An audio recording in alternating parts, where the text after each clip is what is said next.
జయ జయ సాయి భక్త విజయ సాయి అభయ సాయి సేవక ఉభయ సాయి కాకా సాహే దీక్షిద్రాసిన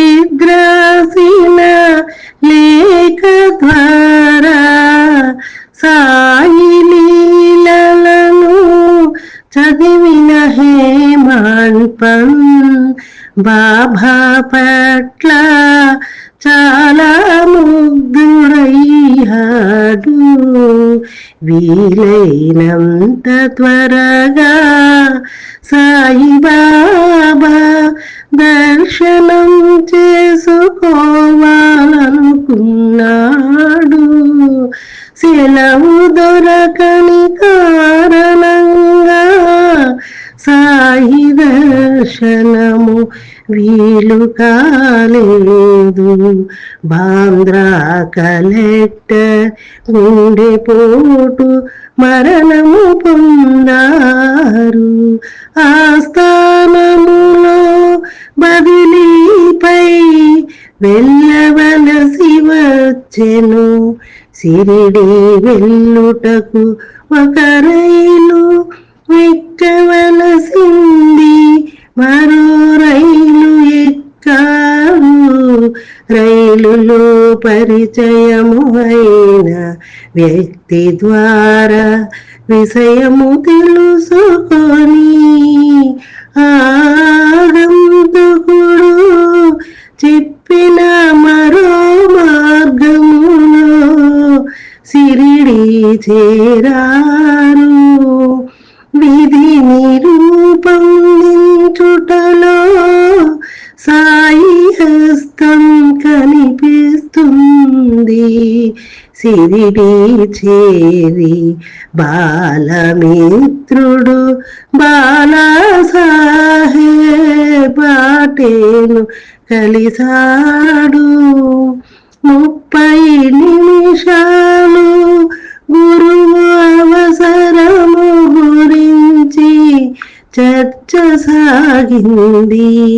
ఎవరికి నచ్చిన మార్గములు వారు వెళ్ళితే మంచిదన్నది దబోల్స్కర్ వాదన.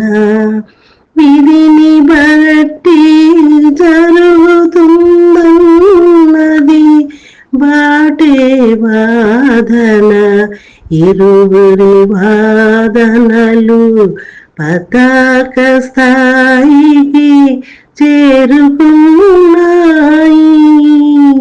తర్వాత ఇద్దరు కలిసి బాబాను దర్శించబోయిరి. సాటే వాడాలు ఏమి జరుగుతుందని బాబా కాకాని అడిగెను.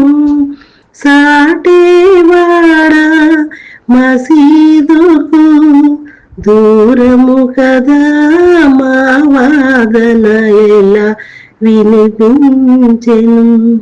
బాబా సర్వజ్ఞుడు కాబోలునని అన్నా సాహెబ్ తలచెను. బాబా అందరి అంతరాత్మలు తెలియనని భావించెను. పరమార్థము గురుబోధల వల్లనే చిక్కునని దానికి దృఢమైన నమ్మకము ఓపికయను 2 గుణములు ఆవశ్యకమని హేమాడు గ్రహించే. శ్రీ సాయి లీలామృతం అది మహావేదామృతం. ఇదెంత గ్రోలిన తరగని సుధామృతం.